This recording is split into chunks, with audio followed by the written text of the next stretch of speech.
bab selanjutnya, kalau di buku ini ada lexical and grammatical meanings, kemudian disusul oleh polisemi dan homonim.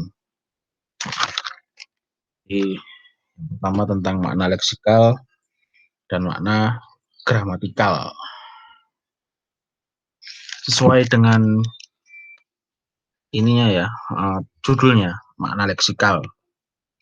Makna leksikal adalah makna satuan-satuan kebahasaan yang dapat diidentifikasikan tanpa satuan itu bergabung dengan satuan lingual yang lain.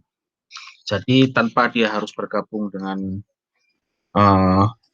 kata yang lain, misalkan itu kita bisa memahami maknanya. Sementara kalau makna gramatikal, namanya saja makna gramatikal ya. Jadi maknanya tergantung dari susunan kata tersebut dalam suatu kalimat atau ujaran. Jadi misalkan ada kata, kalau di sini contohnya anjing ya, tapi dari kemarin yang dibahas seputar anjing. Kata lain misalkan apa ya? Misalkan kata ayah. Ayah kalau dalam bahasa kita kan artinya orang tua laki-laki. Sementara kalau ibu orang tua perempuan. Jadi tanpa harus digandeng dengan satuan lingual yang lain, kita bisa paham bahwa ayah itu artinya orang tua laki-laki, sementara ibu orang tua perempuan. Misalkan ada kata lain, misalkan apa, tidur. Nah, itu artinya kan apa, merebahkan tubuh sambil memejamkan mata, misalkan. Kemudian ada kata lain, misalkan lantai. Ada misalkan apa, ubin atau keramik gitu. Jadi kata-kata tersebut disebut memiliki makna leksikal. Makna yang mengacu pada sesuatu atau konsep di luar bahasa. Kan tetapi untuk membuat atau membentuk kalimat, satuan-satuan yang memiliki makna leksikal tersebut seperti ayah, ibu, tidur, lantai, ubin tadi itu harus dikombinasikan dengan kaidah gramatikal. Nah, berbagai makna yang timbul lantaran lantaran kata-kata penggabungan kata tadi itu yang memiliki makna leksikal itu disebut dengan makna gramatikal. Jadi berbagai makna yang diungkapkan dengan kaidah-kaidah gramatikal disebut juga dengan makna gramatikal atau grammatical meaning. Jadi misalkan kalau di sini ini ya, apa namanya, susunannya berubah menyebabkan maknanya juga jadi berubah. Jadi ya bisa jadi statement versus question, kemudian afirmatif versus negatif, past versus present, singular dengan plural, kemudian indefinite dan definite. Kalau contoh di bahasa kita misalkan tadi ya dari kalimat ayah, ibu, dan atau dari kalimat ayah tadi ya dari kata, maaf, kata ayah, tidur, dan sebagainya tadi itu misalkan ada kalimat ayah tidur di lantai, dan juga ayah tertidur di lantai, atau kalimat tanya misalkan apakah ayah tidur di lantai, atau misalkan ayah yang tidur di lantai, atau pengulangan misalkan ayah tidur-tiduran di lantai. Jadi dengan demikian dapat disimpulkan kalau terdapat berbagai cara untuk mengungkapkan makna gramatikal.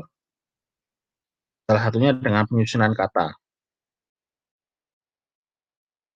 Dan di penyusunan kata ini tentu saja melibatkan yang disebut dengan function word ini. Kalau di ini ada function word. Jadi misalkan memberikan, kalau plural ya ada tambahan s, kemudian apa namanya, kalau misalkan verbnya mengikuti tenses juga ada perubahan di verbnya. Lalu kemudian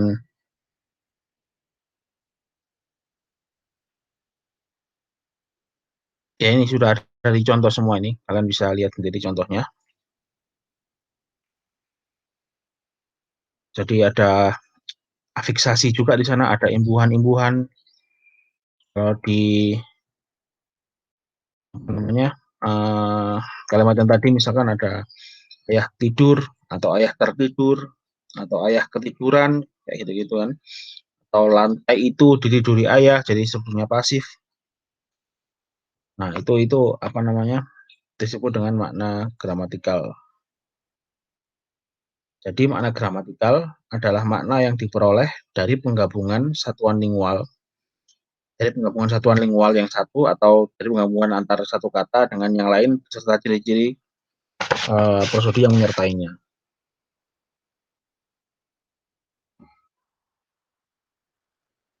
Nah, itu saya rasa tentang makna leksikal dan makna gramatikal. Untuk contoh-contohnya bisa kalian tes sendiri di buku. Ada go, going, when, gone. Nah, ini kan berasal dari kata yang sama, yaitu pergi atau go di buku ini. Selanjutnya yang morfem ini tidak usah dibahas karena ya ini hanya berkaitan dengan afiksasi ya, dengan imbuhan, kan. Dan ini cuma sedikit. Sekarang kita ke homonim dan polisemi.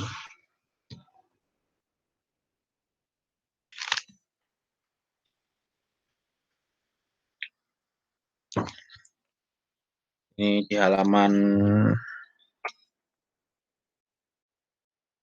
52.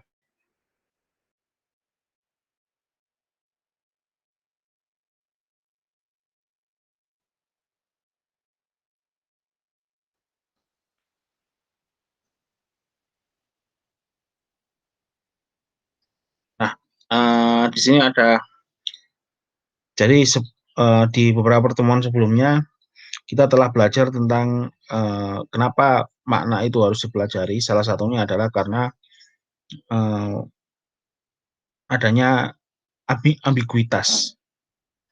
Ketika kita memaknai sesuatu, kenapa terjadi ambiguitas? Karena ada satu kata itu yang kemudian maknanya bisa berbeda. Jadi misalkan I saw her duck. Duck di sini bisa bermakna macam-macam. Karena memang kata duck sendiri itu artinya juga macam-macam. Bisa bebek, bisa menunduk misalkan, atau I saw her sleep. Nah, sleep di sini maksudnya apa? Apakah terpleset, apakah sandal misalkan, ataukah eh, kalau di bahasa Inggris itu sleep itu ada yang semacam pakaian dalam seperti itu. I saw her sleep itu yang dilihat itu apanya? Sleepnya itu artinya apa? Atau I saw her duck, duck itu artinya apa? Nah, hal itu menyebabkan terjadinya ambiguitas atau ambiguity. Kenapa ambiguitas itu ada? Karena tadi itu ada satu kata yang kemudian memiliki makna yang memiliki banyak makna. Nah, ini kemudian menyebabkan munculnya istilah homonim dan polisemi. Jadi kalau di buku ini contohkan ada bank yang artinya financial institution dengan bank yang artinya the edge of a stream. Jadi bank yang kalau ya ini homonim ya. Bank yang artinya sebagai ya bank kayak BCA, BNI dan sebagainya itu, dengan bank yang artinya apa, aliran sungai. Nah, ini kan misal apa, kalau dibuat dalam kalimat itu kan menyebabkan adanya ambiguitas. Misalkan saya mau pergi ke bank. Nah, banknya ini bank apa? Apakah financial institution ataukah bank yang bermakna sungai ini? Nah, itu homonim.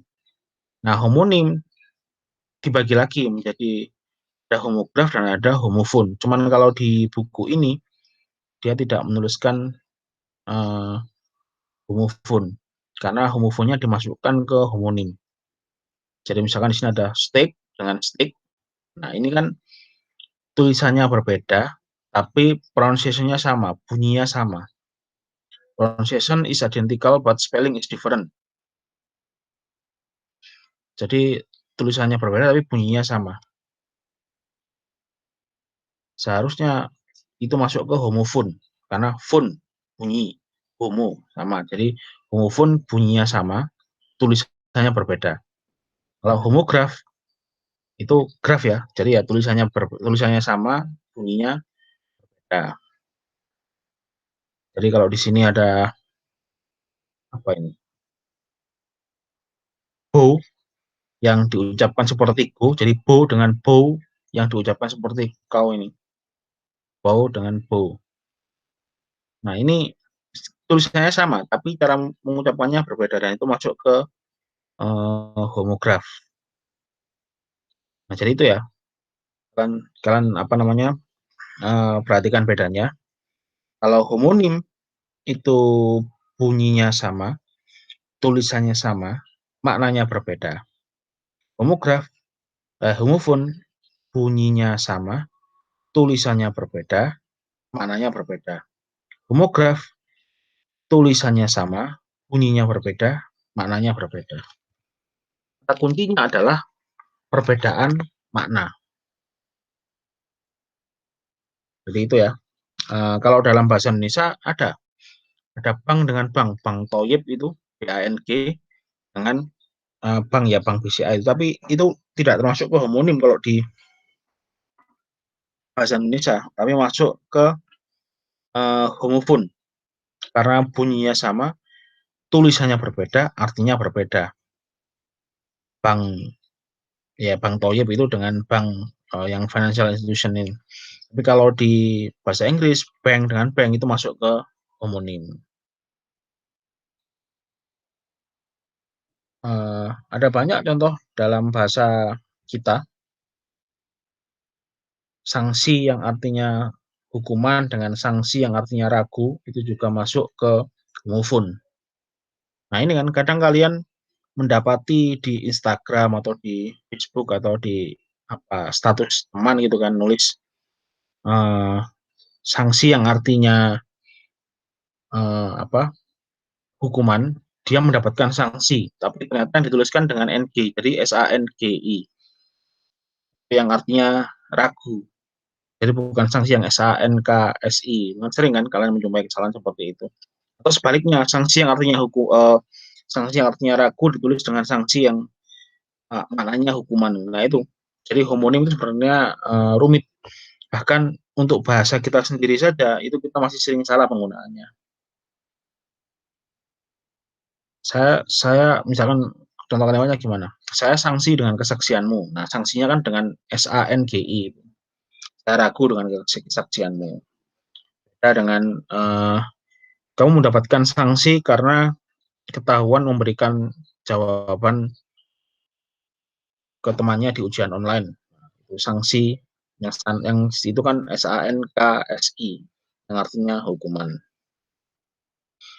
Ada masa dengan masa juga. Masa yang artinya zaman dengan masa yang artinya masyarakat atau halayak. Masa telah merangsek ke kantor DPR dengan eh, kamu adalah pemuda masa kini. Nah, itu kan berbeda artinya. Dan banyak sekali apa namanya contoh-contoh lainnya. Kalau contoh eh, tadi sanksi dengan sanksi, nah itu kan homofon. Kalau contoh homograf dalam bahasa kita misalkan apa? Teras ya, eh, teras apa apel dengan apel misalkan seperti itu. Itu kan tulisannya sama tapi bacanya berbeda. Saya makan buah apel malam hari ini malam minggu saya mau apel itu ya. Seri dengan seri. Nah, itu kan juga wajahnya berseri-seri dengan eh, tadi, tadi malam Inter Milan bermain seri lawan Lazio. Itu kan juga berbeda.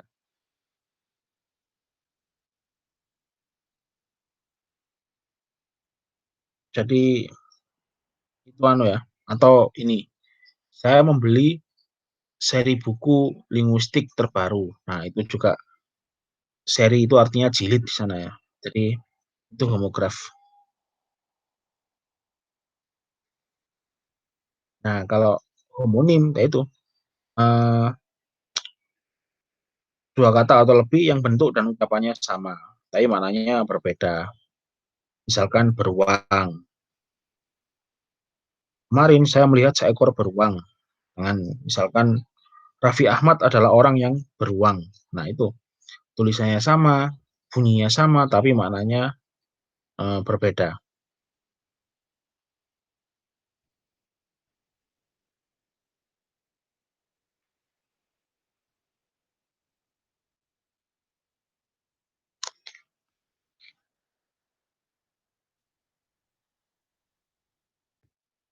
Kemudian yang harus diperhatikan ini ya, seperti yang saya sampaikan di awal sekali dulu perkuliahan, bahwa Saussure itu menganggap Saussure sebagai bapak linguistik modern atau gampangannya penemu ilmu linguistik lah, itu menganggap bahwa kajian bahasa yang utama itu adalah kajian lisan. Jadi karena itu objek primer bahasa adalah ucapan. Jadi penentuan ini ya, apa namanya, homonim ini apa namanya, kata-kata yang memiliki kesamaan ucapan. Jadi lebih ke ucapannya, jadi tidak kata-kata yang tertulis, tapi lebih ke ucapan, ke yang lisan. Nah, eee, tadi kan sudah ada homonim, sudah ini ya, dibagi menjadi 3, ada homonim, homofon, dan homograf. Tapi ada juga ahli yang memasukkan homograf atau ahli yang memasukkan homofon, nah, sebagai bagian dari homonim. Jadi kalau di buku ini, Redler itu menganggap homofon adalah bagian dari homonim, karena itu dia tidak menuliskan adanya homofon di sini. Padahal contohnya ada nih, steak dengan steak ini. Nah, itu seharusnya homofon, tapi Redler menganggap homofon adalah bagian dari homonim. Tapi ada juga yang sebaliknya, menganggap homograf ini adalah bagian dari homonim. Jadi membaginya homonim dengan homofon, sementara yang homograf masuk ke homonim ini. Nah, tapi kalau saya ikut yang ada homonim, ada homofon, dan ada homograf. Nah, bagi para tokoh yang seperti ini, yang menganggap homofon bagian dari homonim atau menganggap homograf bagian dari homonim, nah, itu menyebabkan adanya istilah yang disebut sebagai homonim total dan homonim parsial. Kalau homonim total ya ucapan sama, tulisannya sama, maknanya berbeda. Sementara yang homonim parsial itu hanya salah satu aspek saja, bisa ucapannya, bisa tulisannya yang sama. Jadi kalau ini steak dengan steak ini masuk ke homonim parsial, yaitu yang bunyinya sama, sementara tulisannya berbeda. Nah, ini ya. Kalau bank dengan bank itu masuk ke homonim yang total, karena tulisan sama, ucapannya juga sama. Sementara homograf ini kalau di Gradler dia dipisahkan ya dengan masa homonim ini. Jadi dia membagi homonim menjadi homonim dan homograf. Tapi ada juga ahli yang membaginya menjadi homonim dan homofon. Nah, kalau saya ya homonim sendiri, homofon sendiri, dan homograf sendiri, biar lebih mudah. Jadi biar tidak menggunakan istilah homonim parsial, homonim total itu tadi. Nah, sekarang tadi homonim ya, sekarang kita masuk ke polisemi. Hampir sama dengan homonim, polisemi juga sama. Kata-kata beberapa kumpulan kata yang memiliki eh, apa namanya, kumpulan kata yang hampir mirip,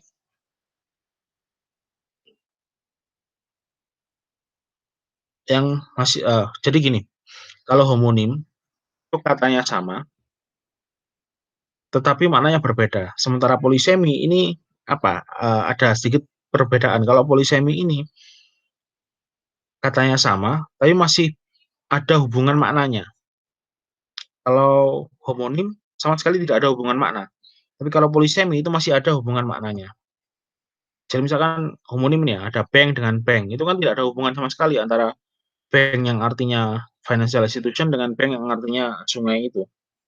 Tapi kalau polisemi itu masih bisa dicari hubungan maknanya. Kalau di bukunya Gradler ini ada head, jadi ada ini ya, Jadi head ini bisa macam-macam, bisa head of a person, head of a company, head of a table or a bed, head of a cabbage dan sebagainya. Nah, itu polisemi. Jadi head, kepala. Jadi hubungan maknanya ini masih ada. Kepala itu kan misalkan letaknya di atas. Jadi kalau ada kepala manusia, kepala company, kepala perusahaan itu pasti posisinya ada di atas. Kemudian ada apa, kepala sekolah atau kepala keluarga, kemudian ada ini kepala pulpen, kepala meja, ya itu pasti posisinya ada di atas. Dan head misalkan artinya juga bagian yang paling penting dari tubuh. Jadi kan kalian tidak ada kan orang yang kehilangan kepala bisa hidup gitu kan. Tapi kalau kehilangan tangan mungkin masih bisa hidup, tapi kehilangan kepala bisa hidup kan nggak, tidak ada. Nah itu jadi eh, misalkan ada kepala sekolah, ya artinya orang yang posisinya paling atas di sekolah tersebut dan merupakan yang paling penting di sekolah. Jadi bisa demikian. Jadi masih bisa dicari hubungan maknanya. Kalau yang homonim tadi sama sekali berbeda. Tidak ada hubungan sama sekali antara bank yang financial institution dengan bank yang sungai tadi itu.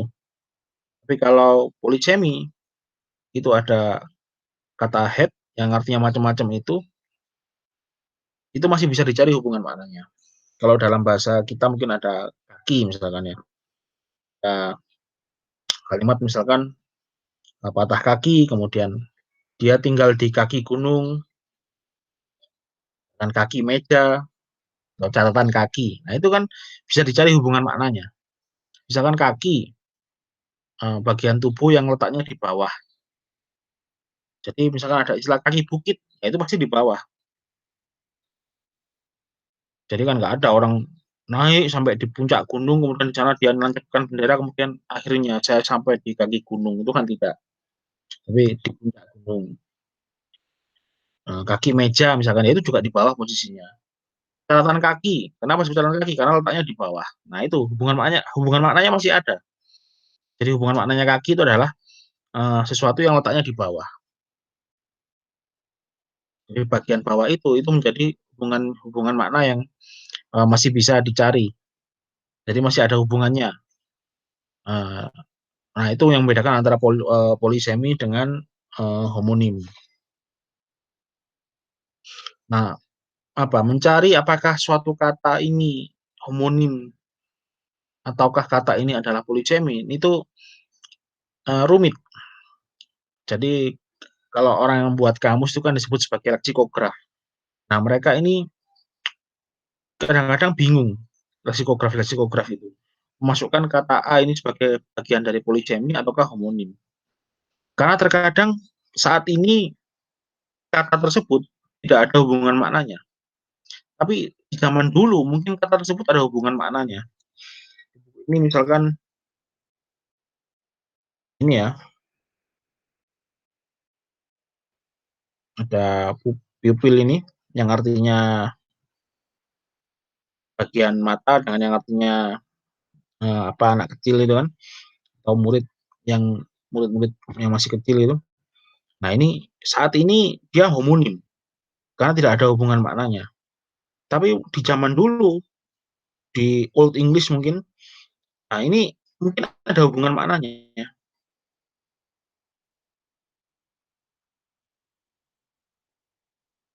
Jadi misalkan ini to poach dengan to poach yang way of cooking in water dengan to poach yang artinya Tuhan atau berburu binatang.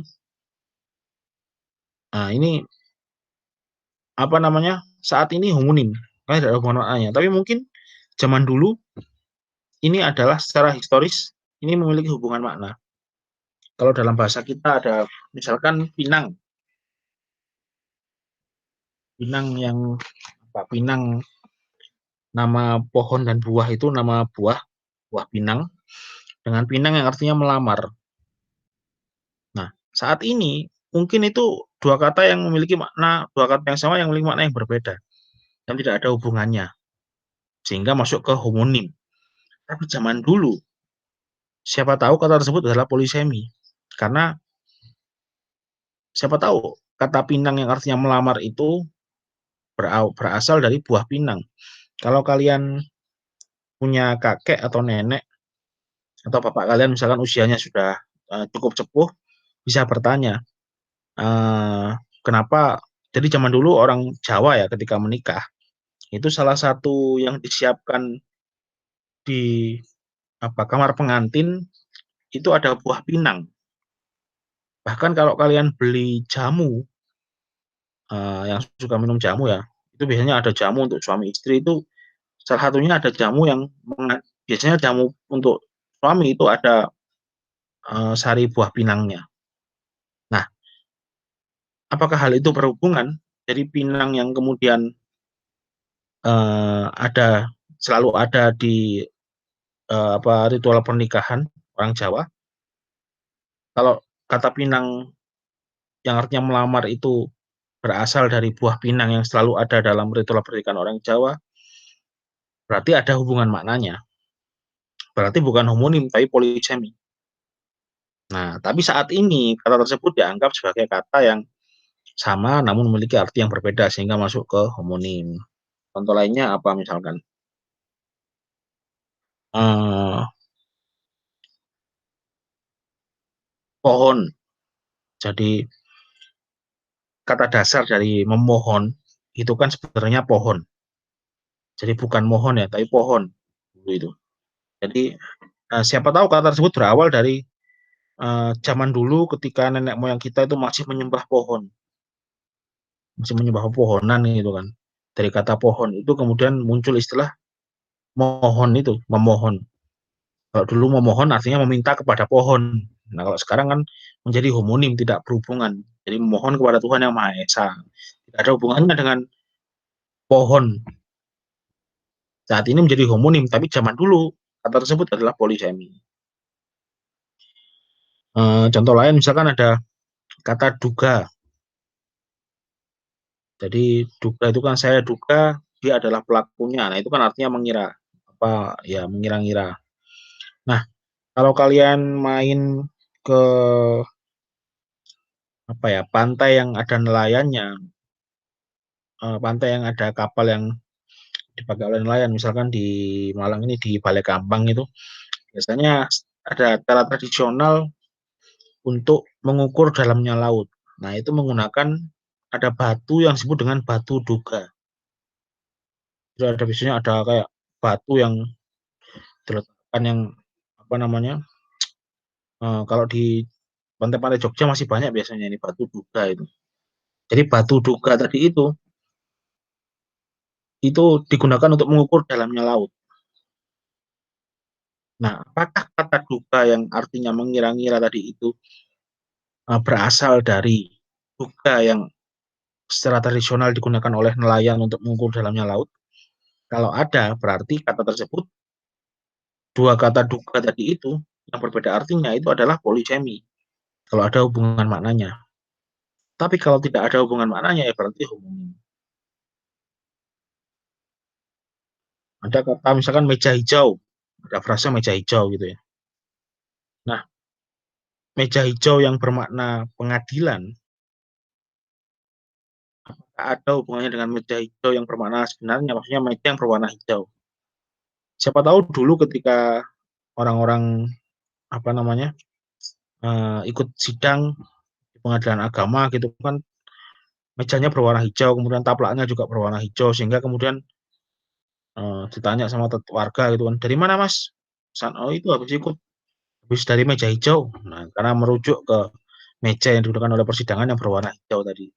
Kalau ada hubungannya antara meja hijau yang berarti pengadilan dengan meja hijau ada yang artinya adalah meja yang berwarna hijau, berarti itu polisemi. Tapi saat ini kata tersebut adalah homonim. Ada gulung tikar juga misalkan, yang artinya bangkrut dengan gulung tikar yang memang menggulung tikar. Jadi kalau zaman dulu orang-orang kan berjualan itu ya kayak di pasar minggu gitu kan, menggelar tikar. Kemudian kalau sudah habis sudah dagangannya habis atau kemudian waktunya pulang, tikarnya digulung diambil lagi. Nah, kalau misalkan gulung tikar yang artinya bangkrut tadi berasal dari kebiasaan orang dulu yang ketika jualan itu dengan menggunakan tikar, ya berarti mesti ada hubungan maknanya. Berarti itu masuk ke polisemi, bukan ke homonim. Tapi saat ini, kalau kalian lihat di kamus, gulung tikar artinya dimasukkan ke dalam homonim, bukan polisemi. Jadi itu ya, homonim dan polisemi.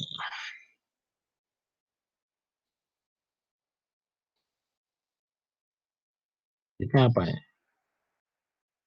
Lexical ambiguity.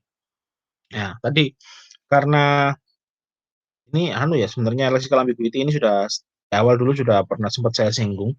Jadi karena tadi itu adanya homonim dan polisemi, adanya satu kata yang maknanya itu banyak, atau ada tadi itu ada kata bank atau bank dengan bank yang artinya berbeda dari itu menyebabkan adanya ambiguitas leksikal, kegandaan makna yang ditimbulkan oleh pemakaian kata-kata yang berhomonim dan berpolisemi itu disebut dengan lexical ambiguity atau ambiguitas leksikal. Misalnya ada kalimat Waljinah adalah penyanyi solo. Waljinah adalah penyanyi solo. Ini solo ini artinya kan bisa penyanyi tunggal atau penyanyi yang berasal dari Solo. Nah, ini menyebabkan adanya lexical ambiguity. Tapi jika kata tersebut diperluas atau kalimatnya ditambah, ambiguitas tersebut akan hilang.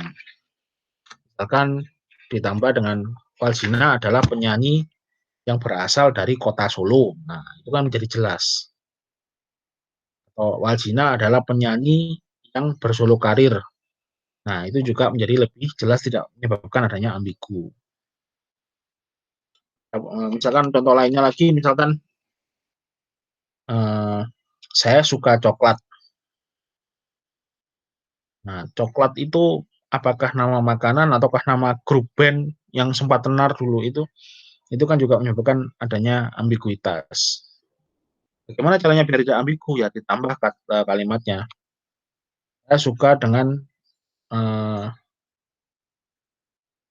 apa misalkan coklat Silver Queen. Nah, itu pasti merujuk ke coklat. Atau saya suka dengan kue coklat. Ya berarti ya kue coklat, bukan coklat yang Silver Queen dan sebagainya itu. Atau saya suka dengan grup band coklat. Nah, itu jelas band yang namanya coklat. Atau juga bisa, jadi kata coklat sendiri itu artinya kan banyak. Bisa ke makanan, bisa ke warna juga, bisa ke band tadi itu. Jadi ketika ada kalimat saya suka coklat, itu maksudnya apa? Apakah suka dengan makanan yang berbahan dasar coklat? Apakah suka dengan sesuatu yang berwarna coklat? Atau tadi itu, apakah suka dengan band yang namanya coklat tadi? Nah, kalau diperjelas kalimatnya, itu akan menjadi ambiguitasnya akan hilang dan menjadi jelas artinya. Suka dengan warna coklat, nah itu kan jelas. Nah, sebenarnya selain ambiguitas leksikal, itu juga ada ambiguitas gramatikal. Jadi keambiguan yang disebabkan karena susunan uh, kalimat. Jadi sebenarnya uh, katanya tidak ambigu, atau secara leksikal dia tidak ambigu. Tetapi jadi secara leksikal dia tidak mengandung homonim dan polisemi. Tetapi karena susunan kalimatnya itu yang membuat kata tersebut menjadi ambigu. Nah, itu disebut dengan grammatical ambiguity. Misalkan Bolivian silver tray. Bolivian silver tray. Nah, itu arti Bolivian susunan kalimat itu membuat Bolivianya menjadi ambigu. Orang Bolivia, apakah gaya Bolivia atau Bolivian style, apakah perak yang ada di Bolivia atau perak yang diproduksi di Bolivia itu menjadi ambigu. Atau lain apa ya? Guru sejarah musik baru. Ini yang baru ini apanya? Apakah gurunya? Apakah sejarah musiknya? Ataukah musiknya saja yang baru? Nah, itu menunjukkan adanya grammatical ambiguity. Jadi itu ya, semoga bisa dipahami. Untuk hari ini, untuk pertemuan minggu ini, saya hanya membahas itu. Jadi tadi ada apa tadi sebelum leksikal, ada homonim polisemi, kemudian ada leksikal dan gramatikal ambiguity, serta tadi sebelumnya ada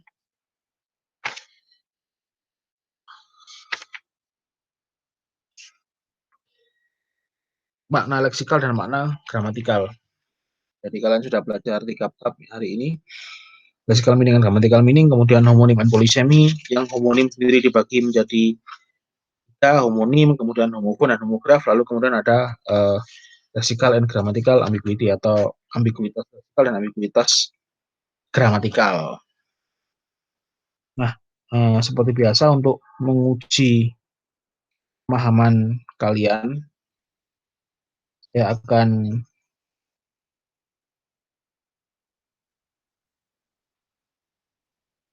memberikan latihan.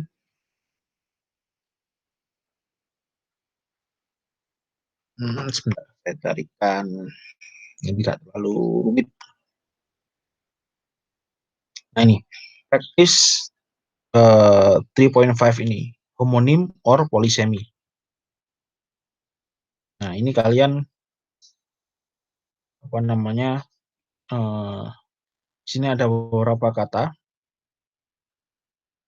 Misalkan di sini ada bark, the bark of a dog dengan the bark of a tree. Kata bark di sini masuk ke homonim atau masuk ke polysemy. Jadi penjelasannya, kalau homonim benar-benar berbeda artinya, tidak ada hubungannya. Kalau polysemy itu masih ada hubungan maknanya. Nah ini kalian cari.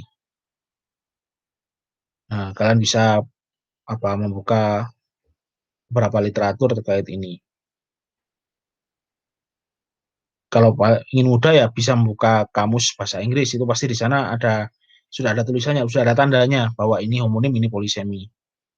Nah, tapi di buku ini sudah dijelaskan juga, jangan lihat dulu kamus.